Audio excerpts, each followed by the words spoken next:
आते हैं फटाफट से। तो ये फर्स्ट सेशन है, इस सीरीज को कंटिन्यू रखेंगे एटलीस्ट कुछ टाइम तक।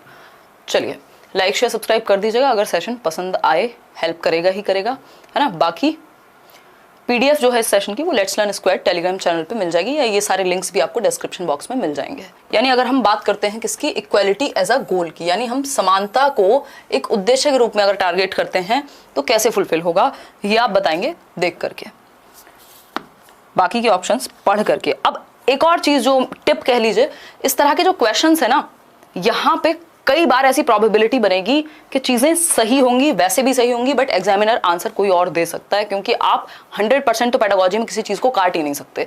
तो उस केस में फिर अपनी समझ के अनुसार उत्तर लगाना है। देखिएगा एक बार फटाफट से देखिएगा।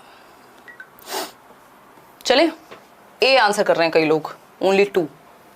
देखिए समझते हैं, जो कि गलत है आंसर। ए इसका उत्तर नहीं है, 37% लोग जो है ये कह रहे हैं। क्वेश्चन पढ़ लेते हैं एक बार फिर से।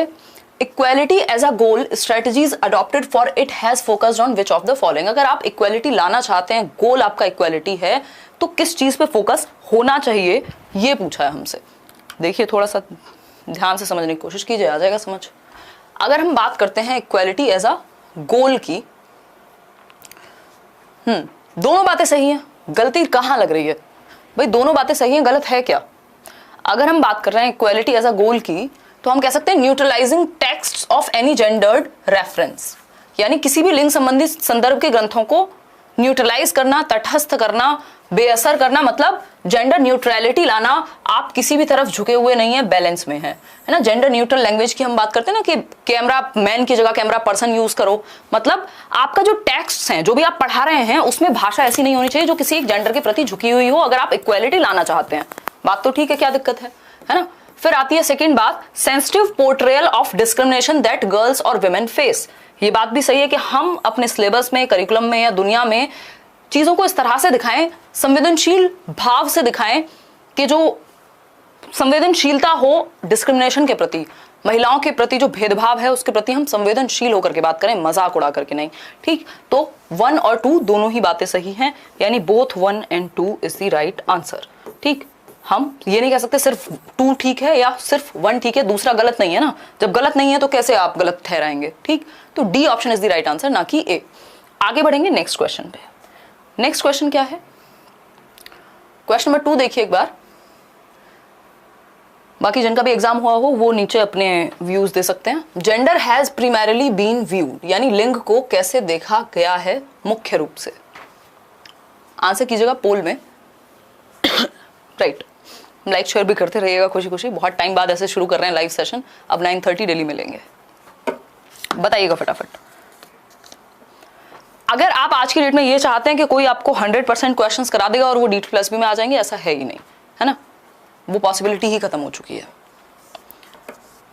बताइए फटाफट से। बहुत बढ़िया।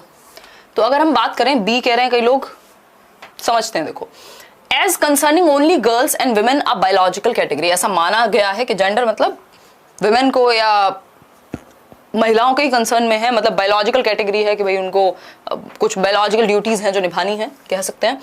As an isolated category not related to other issues, हाँ इसको अदर इशूज से जोड़ा ही नहीं गया कि इनइक्वालिटी हो रही है या फिर एजुकेशन का मौका नहीं मिल रहा या भेदभाव हो रहा है लोगों के प्रति, उस चीज की तरह देखा ही नहीं गया, बस जेंडर को एक अलग कॉन्सेप्ट बना दिया गया।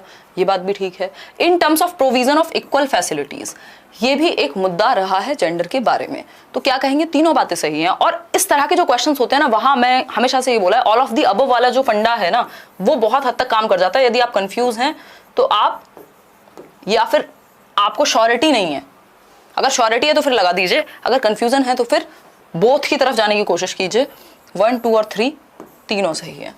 ठीक, अगर हम इसमें कहें कि 1 और 2 सही है, सेकंड और थर्ड सही है, बिल्कुल सही है, लेकिन बेस्ट ऑप्शन जिससे नंबर मिल पाए।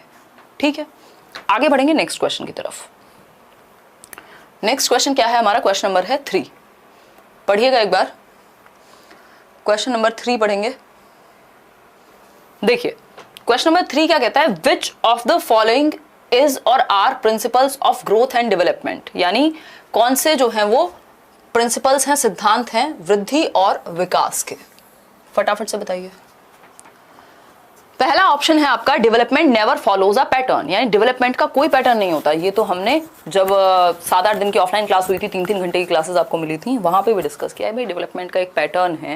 या किसी कोई भी मैराथन सेशन अगर आपने पेडागोजी का देखा होगा, डेवलपमेंट हमेशा सीक्वेंस में और पैटर्न में चलेगा, ठीक है। ऐसा नहीं है कि एक पैटर्न नहीं होता, तो ये तो हट गया। Principle of individual differences, yes व्यक्तिगत विभिन्नता होती है। एक टीचर सेम टॉपिक को एक तरह से पढ़ाएगा, दूसरा टीचर उसी टॉपिक को दूसरे तरह से पढ़ाएगा। क्या हुआ? इंडिविजुअल डिफरेंसेस हैं, ठीक। प्रिंसिपल ऑफ इंटीग्रेशन, कि हमारी बॉडी के जितने भी हिस्से हैं, पार्ट्स हैं, वो एक साथ मिलकर एक सिंगल यूनिट के रूप में काम करते हैं। जब हम साइकिल चला रहे हैं, जब हम फुटबॉल खेल रहे हैं, तो एक यूनिटी में काम हो रहा है। Development proceeds from general to specific, यानी सामान्य क्रियाओं से विशिष्ट की तरफ हम जाते हैं। सामान्य क्रियाओं से विशिष्ट की तरफ कैसे जाएंगे भाई हम? कि बच्चा पहले रोएगा भी तो पूरी बॉडी का इस्तेमाल करेगा, आप उसको कुछ पकड़ने को कहोगे तो पूरी बॉडी का इस्तेमाल करेगा, फिर वो धीरे धीरे स्पेसिफिक हो जाते हैं उसके एक्शंस, राइट। तो सेकंड, थर्ड और फोर्थ ये बात सही है, फर्स्ट गलत है। सेकंड, थर्ड और फोर्थ कहाँ है? हमारे ए ऑप्शन में ही है। होपफुली आप लोग आंसर भी सही दे रहे होंगे। यस, 56% आंसर ही इसमें सही है। मतलब इस तरह के क्वेश्चंस में आप कंफ्यूज होते हैं, ये अब बोर्ड को भी पता लग चुका है और उसी तरह के क्वेश्चंस आपके सामने आ रहे हैं, तो इनसे घबराना नहीं है, इनको फेस करना है। इस तरह के क्वेश्चंस की जब आप बहुत ज्यादा प्रैक्टिस करेंगे तो क्या होगा, ये डर निकल जाएगा और आपको आइडिया भी लग जाएगा कि किस हद तक सही उत्तर कौन सा हो सकता है। क्वेश्चन नंबर 4 देखिए एक बार, सारा खेल प्रैक्टिस का है अभी यहाँ, क्योंकि एक बेसिक पढ़ाई जो सिलेबस खत्म करना है या डीप में भी पढ़ना है, वो आप पेडागोजी स्पेशल से पढ़ चुके होंगे, खुद से पढ़ चुके होंगे, बुक से पढ़ चुके होंगे, लेकिन अभी कॉमन सेंस भी काम आएगा, है ना। क्वेश्चन नंबर 4 देखिए, which of the following is or are tool, और आगे चल के ये धीरे धीरे ये ट्रेंड बढ़ने वाला है। इस तरह के क्वेश्चंस का जो स्टेटमेंट कंक्लूजन वाले क्वेश्चंस हैं, ये बढ़ेंगे ही, कम नहीं होने वाले। विच of the following is or are tool और टूल्स ऑफ थिंकिंग, चिंतन के टूल्स, चिंतन के उपकरण क्या हैं, सोचने के उपकरण। Mind maps, cognitive research trust, concepts, क्या तीनों में से कुछ भी गलत लग रहा है आपको? भाई माइंड मैप्स क्या है? सोचने का तो तरीका है ना, आप एक मैप बनाते हैं, मान लो आपको तैयारी करनी है, ये वाला सब्जेक्ट ऐसे करेंगे, ये टॉपिक में ये है, प्याजे में ये है, ये आपका सोचने का एक ढंग है जिससे आप प्रॉपर तरीके से क्लासिफाई कर लेते हैं या इजीली समझ लेते हैं, चीजों को सोच पाते हैं एक प्रॉपर स्ट्रक्चर में, तो माइंड मैप्स हेल्प करेंगे थिंकिंग में।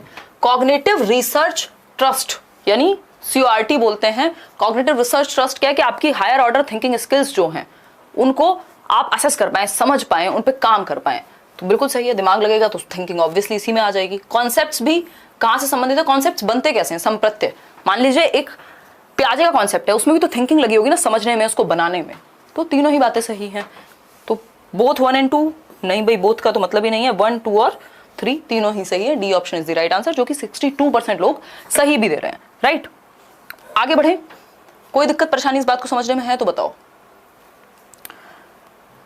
चलते हैं नेक्स्ट क्वेश्चन पे चलेंगे। Which of the following problems can arise due to non use of a child's native language, यानी अब देखो ये इंग्लिश और हिंदी की पेडागोजी, इंग्लिश की पेडागोजी, आपकी EVS की, साइंस की, मैथ्स की, ऐसे भी 2-2, 4-4 क्वेश्चन आपको देखने को मिलते रहेंगे, ठीक।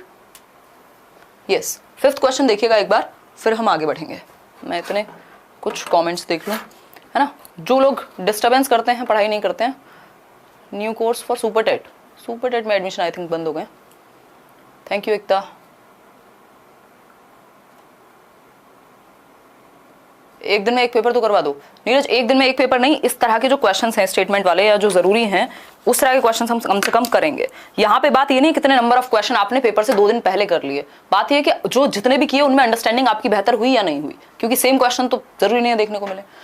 अगर हम बात करते हैं क्वेश्चन नंबर 5 की, तो which of the following problems can arise due to non use of native language. Native का मतलब क्या होता है? जो आपकी मदर टंग है, जहां के आप रहने वाले हैं, वहां की जो भाषा है। तो मदर टंग को अगर आप इस्तेमाल नहीं करने देते हैं क्लासरूम में या स्कूल में बच्चे को, तो प्रॉब्लम्स क्या क्या आ सकती हैं। जितनी भी पॉलिसीज हैं, चाहे वो आपकी न्यू एजुकेशन पॉलिसी हो, चाहे वो आपका NCF हो, सब यही कहते हैं कि मातृभाषा का इस्तेमाल प्राइमरी लेवल पे एटलीस्ट होना चाहिए, है ना। जो भी बच्चे की मातृभाषा है उसको हम एक्सेप्ट करें। सब जगह पे यही बात लागू होती है। 3 लैंग्वेज फॉर्मूला भी यही कह रहा है, जो त्रिभाषा सूत्र है। तो पहला ऑप्शन है कि अगर आप बच्चे की मातृभाषा को इस्तेमाल ही नहीं करने देंगे क्लास में, तो प्रॉब्लम्स क्या क्या अराइज होंगी। तो पहली प्रॉब्लम होगी एलिनेशन की, यानी अलगाव की। बच्चा क्या है, कनेक्टेड फील नहीं कर पाएगा, वो अलग थलग हो जाएगा, विड्रॉल वाले सिम्टम्स उसमें आ जाएंगे, ठीक। लास्ट में मैं आपसे टाइमिंग का पूछूंगी कि 9 बजे रखें टाइम के 9:30 रखें। ठीक, एलिनेशन बिल्कुल सही बात है। अगर आप बच्चे की मदर टंग को यूज नहीं कर रहे हैं, वो कनेक्ट ही नहीं कर पाएगा, नॉन पार्टिसिपेशन हो जाएगा, यानी वो पार्टिसिपेट ही नहीं करेगा, क्योंकि आपकी भाषा उसे समझ ही नहीं आ रही।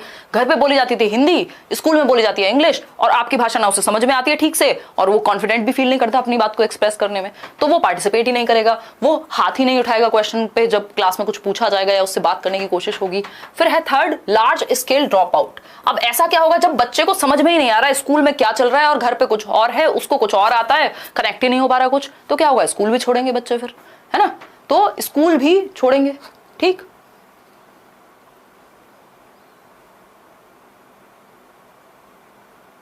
चलिए ठीक है जी, तो फर्स्ट, सेकंड और थर्ड तीनों ही बातें सही हैं। A option is the right answer. Clear है बात, कोई दिक्कत परेशानी इस बात को समझने में, दे भी रहे हैं आप लोग। चलिए आगे बढ़ते हैं नेक्स्ट क्वेश्चन की तरफ। नेक्स्ट क्वेश्चन क्या है हमारा, क्वेश्चन नंबर 6 देखिएगा। ये बेसिक सा क्वेश्चन है, कुछ क्वेश्चन ऐसे भी आ रहे हैं, ऐसा नहीं है कि सारे क्वेश्चन मुश्किल ही आ रहे हैं। The operant model was related to which of the following, यानी जो संक्रियात्मक मॉडल कह लीजिए या ऑपरेंट कह लीजिए आप इसको, वो किसके द्वारा दिया गया। हिंदी में थोड़ी बहुत गड़बड़ हो सकती है, वो ट्रांसलेशन इश्यूज होते हैं, देखिए एक बार, बट थोड़ी बहुत ही होगी अगर होगी तो। 9:30 इज राइट ना, चलिए बहुत बढ़िया। आप तैयारी ये शुरू कर दीजिए, अगर आप आगे भी एग्जाम की किसी भी तैयारी कर रहे हैं तो ये क्वेश्चंस आपको फॉर श्योर हेल्प करेंगे। बताइए एक बार, फटाफट से बताइए। बी, जीन पे आ जाए, ऑपरेंट मॉडल की बात हो रही है, सिर्फ हिंदी मत पढ़ो, इंग्लिश भी पढ़ लो। D option is the right answer, B F Skinner is the right answer. Operant model, operant conditioning को याद कर लो, ऑपरेंट, यहां संक्रियात्मक पे मत जाओ, ठीक है। हिंदी में हो सकता है ये संक्रियात्मक दिया हो सकता है कोई और नाम दिया हो, हिंदी में कई नाम होते हैं एक टर्म के, ठीक है जी। आगे बढ़ेंगे नेक्स्ट क्वेश्चन पे। नेक्स्ट क्वेश्चन है हमारा question number 7। Which of the following is a role that a teacher has to play. भाई कौन सा रोल है जो एक टीचर को प्ले करना चाहिए क्लासरूम के अंदर। फास्ट देते हैं पोल, भाई थोड़ा मौका दो उनको। इंटरैक्टिव रोल प्ले करना चाहिए, पर्सपेक्टिव रोल प्ले करना चाहिए, या फिर अगर हम बात करें दोनों को, बताइए एक बार। Neither 1 nor 2, both 1 and 2, only 2 या ओनली 1। अब देखो इस तरह के क्वेश्चन में रिस्क बन जाता है, कई बार आपके साथ ऐसा हो सकता है, कुछ क्वेश्चंस में प्रोबेबिलिटी होगी कि आप अपनी समझ से बेस्ट आंसर लगा रहे हैं बट वो गलत हो जाए एज पर बोर्ड, ठीक है। अगर हम कहें तो कोई दिक्कत नहीं थी, पर्सपेक्टिव का रोल भी प्ले कर सकता है टीचर, यानी अलग अलग पर्सपेक्टिव दिखा सकता है बच्चे को, बट जनरली हमारा फोकस किस पे रहता है, करना क्या चाहिए। ये पूछा हैज टू प्ले, करना क्या चाहिए, तो करना चाहिए इंटरैक्टिव रोल। अगर इंटरैक्शन है यानी बातचीत है तो अपने आप ही पर्सपेक्टिव्स भी शेयर हो जाएंगे, तो इन्होंने कंसिडर कर लिया only 1 is the right answer, ठीक है। अब ये ऑफिशियल आंसर है। अब हैज टू, अगर थोड़ा सा भी लैंग्वेज में चेंज है तो उत्तर चेंज हो जाएगा। इसमें बोथ आंसर नहीं था, तो ऐसी प्रोबेबिलिटी बनेगी कई बार जब आप अपनी तरफ से सोच समझ के सही उत्तर दे रहे होंगे, बट गलती होगी तो उतनी प्रोबेबिलिटी छोड़ देनी है 2, 4, 5 क्वेश्चन की कि गलत हो सकते हैं, क्योंकि इस तरह के क्वेश्चंस में आप 100% प्रोबेबिलिटी नहीं लगा सकते, ठीक। पीडीएफ मिल जाएगी टेलीग्राम चैनल पे, लेट्स लर्न स्क्वायर। आगे बढ़ेंगे, only 1 is the right answer over here, क्योंकि इंटरैक्टिव अगर है तो पर्सपेक्टिव अपने आप हो जाएगा। फिर है question number 8, what are the various tasks that listeners complete while listening, यानी वो कौन से विभिन्न कार्य होते हैं जिन्हें श्रोता सुनते समय पूरा करते हैं। मतलब कौन से टास्क लिसनर्स कंप्लीट करते हैं, मतलब जब वो सुन रहे होते हैं तो कौन से टास्क करते हैं। कोई भी, अगर मान लीजिए आप ही अभी सुन रहे हैं तो कौन से टास्क आप फुलफिल कर रहे हैं, ये पूछा है हमसे।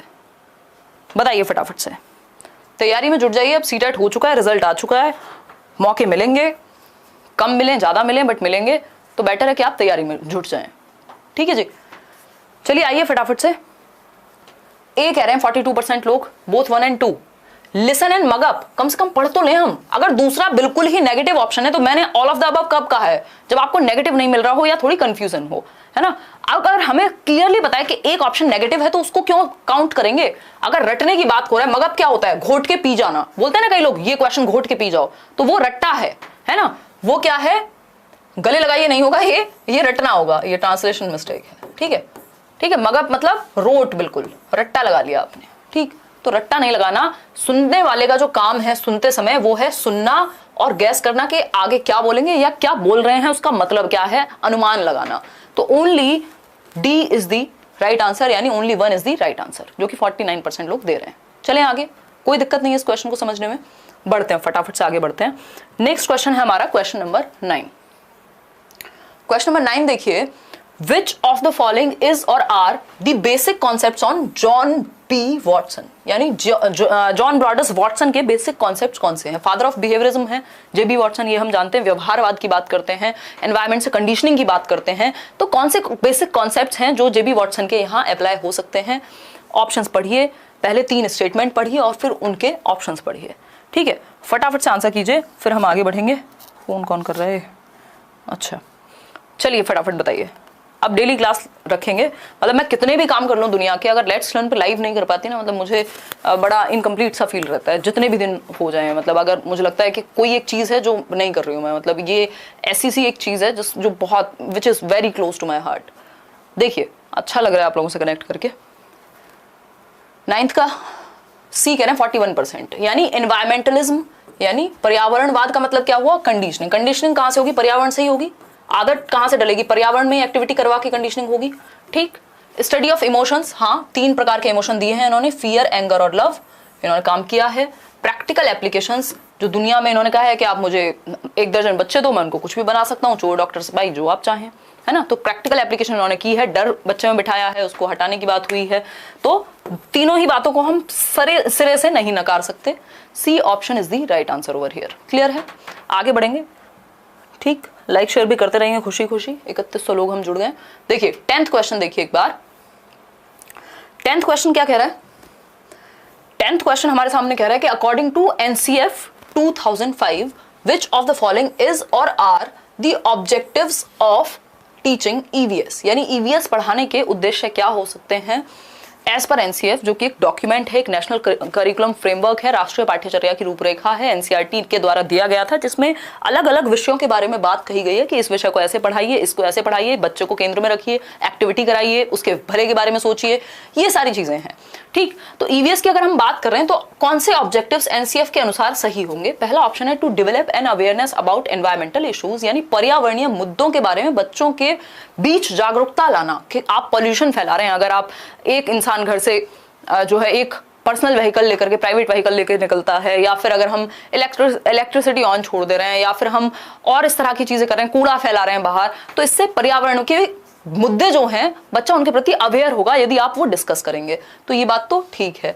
फिर है to train children to locate and comprehend relationships between natural, social and cultural environment, यानी बच्चे को ये आइडिया लग पाए कि जो नेचुरल यानी प्राकृतिक एनवायरनमेंट है, जो सामाजिक एनवायरनमेंट है, प्राकृतिक कौन सा? पेड़ पौधे, पहाड़, पानी, है ना? सोशल क्या है? जिसमें लोग इन्वॉल्व हैं, और कल्चरल जो हमारी संस्कृति से चला आ रहा है, तो इन सब के बारे में वो डिफरेंस थोड़ा सा जान पाए। बिल्कुल ठीक है, कोई गलत बात नहीं है।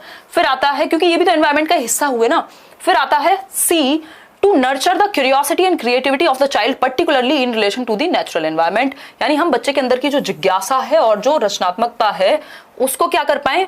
नेचुरल एनवायरनमेंट में बाहर लेकर के आ पाए। तो बच्चे के भले के बारे में तीनों स्टेटमेंट, कुछ भी ऐसा नहीं है जो नेगेटिव है। तो जब नेगेटिव नहीं है कोई, तो मतलब तीनों सही है, फर्स्ट, सेकेंड और थर्ड, यानी A option is the right answer. बिल्कुल क्लियर है बात, कोई दिक्कत परेशानी इस बात को समझ रहे हो हमें नहीं होनी चाहिए, राइट? आगे बढ़ेंगे नेक्स्ट क्वेश्चन पे।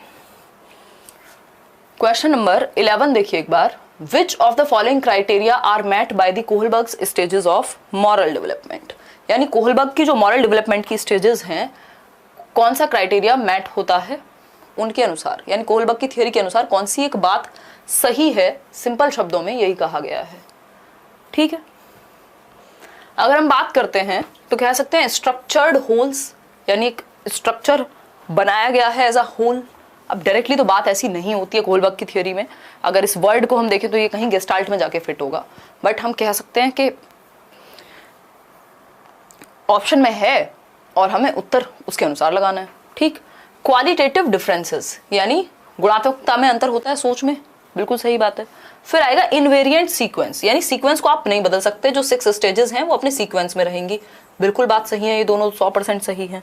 दोनों का ऑप्शन कहाँ है हमारे पास? सेकंड और थर्ड का ऑप्शन यहाँ है, लेकिन हमारे पास फर्स्ट, सेकंड और थर्ड का भी ऑप्शन है, जो कि हमें जिसमें फर्स्ट है गलत नजर आ रहा है, हमें कोई अच्छा ऑप्शन नजर नहीं आ रहा गलत, है ना? अब पता नहीं इन्होंने क्या सोच करके इसको ऑफिशियल आंसर बनाया था कि इन्होंने कहा कि फर्स्ट, सेकंड और थर्ड तीनों को काउंट करेंगे हम, तो है ना, जो कि आंसर इसका होना चाहिए था सिर्फ सेकंड और थर्ड, बट बोर्ड ने माना कि भाई फर्स्ट, सेकंड और थर्ड तीनों ही सही हैं, तीनों सही हैं तो तीनों मानने पड़ेंगे, ठीक? स्ट्रक्चर्ड होल्स को अब इन्होंने किस सेंस में देखा है कि आप स्ट्रक्चर्ड वे में एनालिसिस किया कोलबर्ग ने, क्या कहना चाह रहे हैं कुछ नहीं पता किसी को भी, क्योंकि अगर इस सेंस में देखें तो ये गेस्टाल्ट की तरफ जाता है।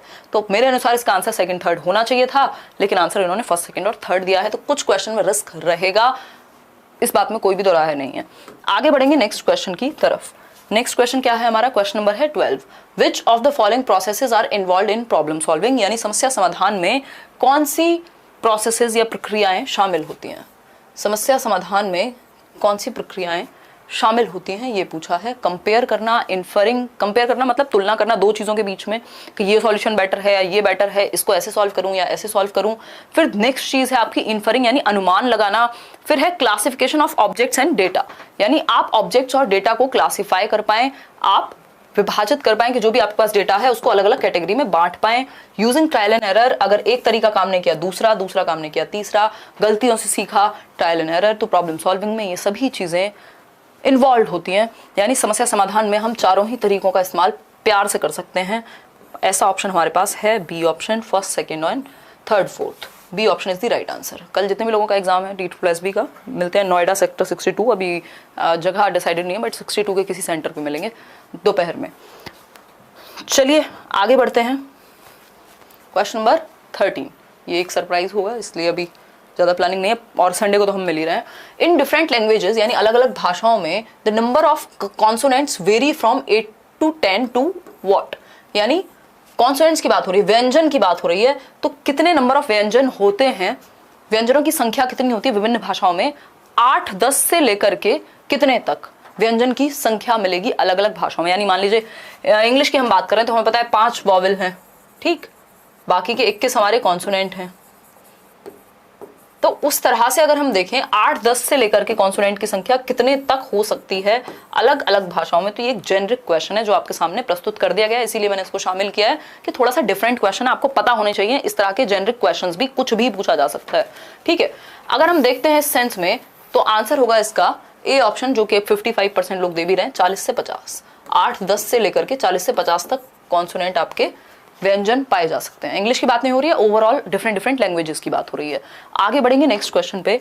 नेक्स्ट क्वेश्चन क्या है देखिए एक बार, क्वेश्चन नंबर 14।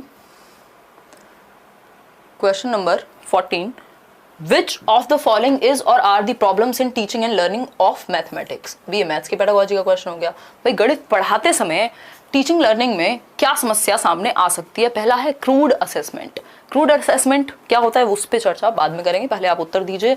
फिर है लैक ऑफ इंटरेस्ट, यानी पढ़ाने में ही इंटरेस्ट नहीं है, पढ़ने में इंटरेस्ट नहीं है। ब्याज की कमी नहीं है, ये हमारे ट्रांसलेशन का कमाल है, हमारे टाइपिस्ट जी खतरनाक ट्रांसलेशन कर दिए हैं, ठीक है। लैक ऑफ इंटरेस्ट मतलब रुचि की कमी, इंटरेस्ट ही नहीं आ रहा, मजा नहीं आ रहा पढ़ने में या पढ़ाने में। इनएडिक्वेट टीचर प्रेपरेशन, यानी टीचर ठीक से प्रिपेयर ही नहीं है ना। आजकल तो टीचर प्रिपेयर होके जाए तो कई लोग कह रहे हैं अरे रट्टे लगा के आए हैं, है ना। क्या रट्टे नहीं लगाने चाहिए, बट लेसन प्लान बनाना चाहिए, ठीक। तो टीचर की प्रेपरेशन या लेसन प्लानिंग इंपॉर्टेंट है। अगर लेसन प्लान नहीं बनेगा, आज मुझे कौन से अच्छे क्वेश्चंस कराने हैं, ये प्लान ही नहीं होगा तो आपका समय बर्बाद ज्यादा होगा, ठीक है। तो लेसन प्लान हो गया ये, ठीक, क्लियर है बात।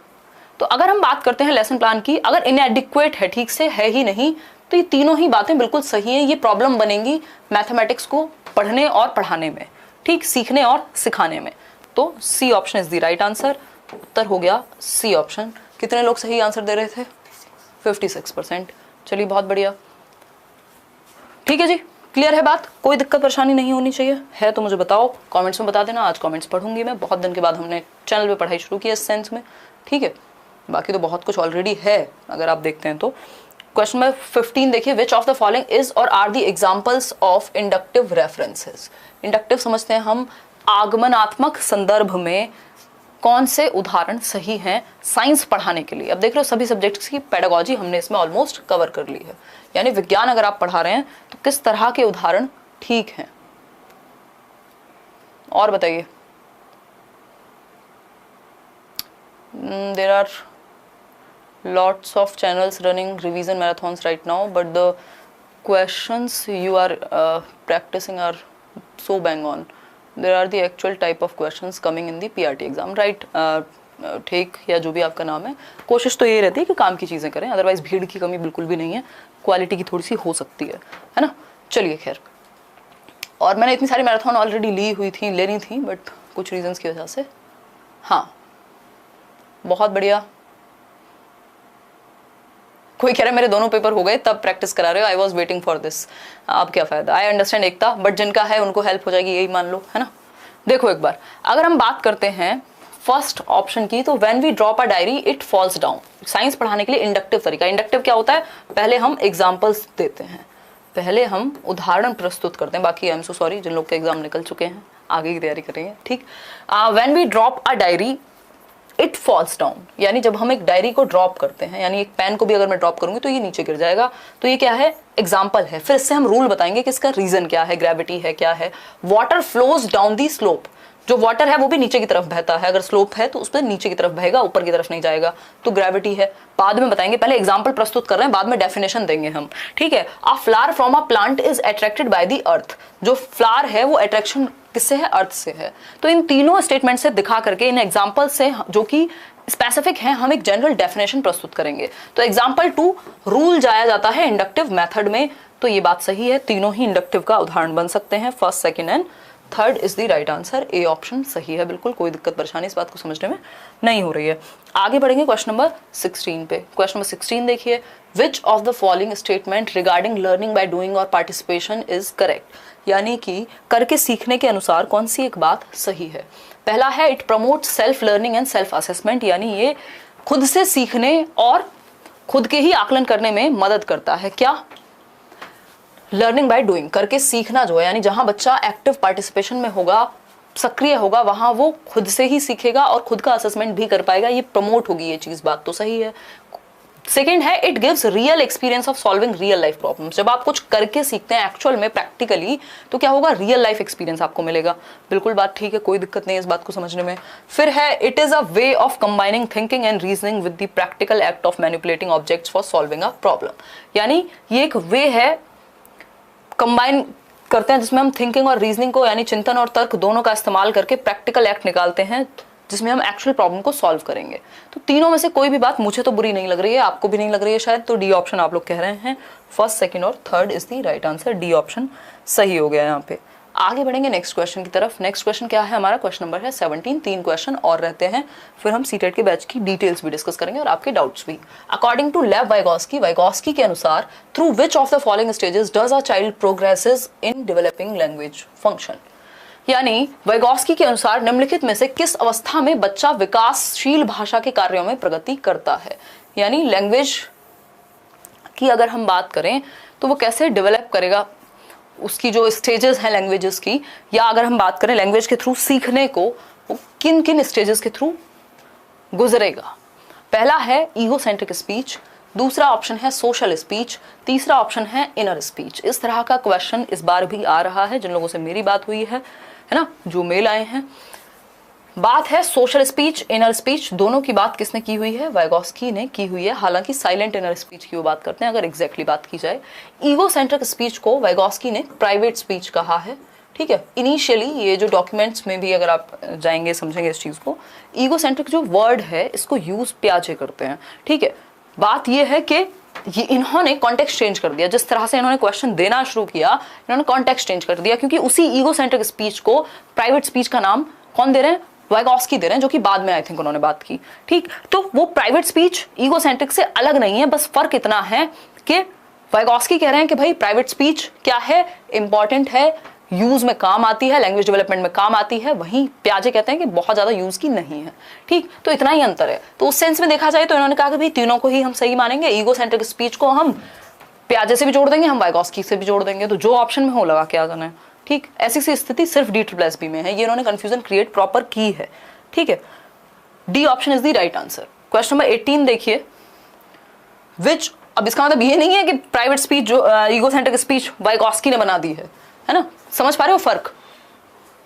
हाँ, तो तीनों सही है क्योंकि तीनों ही लैंग्वेज को डेवलप करने में मदद करेंगे, इसलिए सही है। इसलिए नहीं कि ईगोसेंट्रिक स्पीच को उन्होंने दे दिया था वाइगोस्की ने, वो जो ईगोसेंट्रिक स्पीच है उसी को प्राइवेट स्पीच कहते हैं वाइगोस्की, तो कॉन्टेक्स्ट के अनुसार सही है। Which of the following statement regarding learning centred approach is or are correct. Learning centred मतलब जहां लर्नर सेंटर्ड होंगे, जहां अधिगम पे फोकस होगा, जहां बच्चा एक्टिव होगा, ठीक है। टीचर सेंटर्ड नहीं है, लर्निंग सेंटर्ड है, ठीक। तो बच्चा एक्टिव होगा, तो इस बारे में कौन सी एक बात सही है। पहला ऑप्शन है it is basically learner centred but includes teachers in the process of learning in a classroom situation, कि ये बेसिकली लर्नर सेंटर्ड होती है, बच्चे को केंद्र में रखा जाता है बट टीचर भी इन्वॉल्व होते हैं क्लासरूम में लर्निंग प्रोसेस को बेहतर बनाने के लिए। फिर है B option, it helps students acquire competency in skill areas and creates life long learners, यानी बच्चों को मदद करता है कॉम्पिटेंसी एक्वायर करने में, कॉम्पिटेंट बने, वो अलग अलग स्किल्स सीखें, कुल मिलाकर की बात ये है। तो दोनों ही बातें सही है, जहां बच्चा एक्टिव होगा वो स्किल्स भी सीखेगा, तो D option is the right answer, जो कि आप में से 73% लोग दे भी रहे हैं। आगे बढ़ेंगे फटाफट से, चलिए चलते हैं नेक्स्ट क्वेश्चन पे। सेकंड लास्ट क्वेश्चन हमारे सामने, सेकंड लास्ट क्वेश्चन है हमारा 19th question, the process of striking a balance between accommodation and assimilation, यानी समायोजन एवं आत्मसातीकरण के बीच में जो बैलेंस स्ट्राइक करना है, जो क्या करना है, बैलेंस यानी संतुलन बनाना है, वो क्या कहलाता है, and is very important in Piaget's theory of cognitive development, जो पियाजे ने अपनी थियरी में कहा है। बताइए एक बार फटाफट से, इक्विलिब्रेशन कहेंगे या अडेप्टेशन कहेंगे? हमें पता है इक्विलिब्रेशन बैलेंस क्रिएट करने की सिचुएशन है, ठीक है। अगर हम बात करें तो बैलेंस क्रिएट करने की जो सिचुएशन है इक्विलिब्रेशन है, आपका जो होता है डिसइक्विलिब्रियम वो इम्बैलेंस कहलाएगा, ठीक। अडेप्टेशन तो जस्ट हिस्सा है इसका, ठीक, हिस्सा है इसका, ये कह सकते हैं। वो अडेप्ट करके आप इक्विलिब्रियम क्रिएट करो, चाहे वो आप एसिमिलेट करके करो, इक्विलिब्रियम होना चाहिए, यानी दिमाग में जो है और बाहर की दुनिया में जो है वो बैलेंस में होना चाहिए। अगर ये पेन है और आपको भी पता है ये पेन है, दैट मीन्स आप इक्विलिब्रेशन में हैं, आपके दिमाग में बैलेंस है, संतुलन है। अगर आप कह रहे हैं ये पेन नहीं है, ये तो गाय है, ये तो काऊ है, तब वो फिर प्रॉब्लम क्रिएट करेगा, इम्बैलेंस हो जाएगा। तो सिर्फ सेकंड ही यहाँ सही होगा, C option is the right answer. तो हर क्वेश्चन में हमारा ऐसा नहीं हो सकता कि बोथ सही हो जाए, वह कुछ जगह पे क्लियर कट आंसर्स होते हैं, उन्हीं में से एक ये क्वेश्चन है। आगे बढ़ेंगे, क्वेश्चन नंबर 20 देखिए। क्वेश्चन नंबर 20 कहता है which of the following is or are the limitations of using learner centred approach in classroom. Again के लिमिटेशंस क्या है, अभी फायदे पूछे थे, अब लिमिटेशन पूछ रहे हैं। लिमिटेशन समझते हैं ना, परेशानियां क्या क्या हैं लर्नर सेंटर्ड क्लासरूम को यूज करने में, फटाफट से बताइए, फिर आगे बढ़ेंगे। शिवानी कह रही है हेलो एवरीवन, हेलो शिवानी, हम भी आपका स्वागत करते हैं, डेली मिलेंगे रात को। अभी टाइम एक बार डिस्कस कर लेंगे, 9:30 रखेंगे वैसे, बाकी आप लोग जो पोल में बताएंगे, है ना, और कहाँ कल किसका पेपर है उस पर भी चर्चा करेंगे। फटाफट से बताइए, बोथ 1 and 2 ज्यादातर लोग कह रहे हैं, चलो पहले पढ़ तो लें। Difficult to increase the achievement level of all the students on an average within a limited period of time. ये डिफिकल्टी है, ये प्रॉब्लम फेस करनी पड़ेगी यदि आप लर्नर सेंटर्ड अप्रोच अपनाते हैं कि हर एक बच्चे की अचीवमेंट लेवल को इंक्रीज करना बहुत कम समय में भारी पड़ सकता है, क्योंकि बहुत सारे बच्चे हैं या जितने भी बच्चे हैं उनको इंडिविजुअल अटेंशन की जरूरत पड़ेगी। लर्नर सेंटर्ड है मतलब बच्चे के पेस पे, बच्चे के इंटरेस्ट के अनुसार बच्चे की एक्टिविटी करा के सिखाना, मतलब टाइम टेकिंग प्रोसेस है। फिर है it requires teachers who are very sensitive to the needs of the students. ऐसे टीचर और ऐसा सिस्टम चाहिए जो बहुत ही एफिशिएंट हो, जहां पे ना रिसोर्सेज की कमी हो ना टाइम की कमी हो, पूरा प्रॉपर प्लान्ड करिकुलम चाहिए। यानी दोनों ही बातें सही हैं, both 1 and 2 is the right answer, D option सही है, बाकी सारे गलत हो गए यहाँ पे, मतलब बाकी सारे गलत की जरूरत ही नहीं पड़ी क्योंकि दोनों सही हैं तो बाकी अपने आप ही हट जाएंगे। ठीक है, होपफुली आपको ये सेशन पसंद आया होगा। इस तरह के क्वेश्चन पेपर में आ रहे हैं, कुछ टेढ़े मेढ़े क्वेश्चन भी आ रहे हैं जो कुछ लोगों को पेपर इजी लग रहा है। एक जो लर्नर है उनका आई थिंक कैफे है यहाँ जीटीबी नगर, उस दिन मिल गए थे तो कह रहे थे मेरे को तो सीटेट से भी इजी लग रहा है, क्योंकि कुछ लोग होते हैं ना जिनको कॉन्सेप्चुअल क्वेश्चन में ज्यादा दिक्कत होती है कि डायरेक्ट क्वेश्चन आ रहे हैं। तो बहुत ज्यादा घबराना नहीं है, ज्यादा लोगों की बात भी नहीं सुननी है, जो काम की चीज है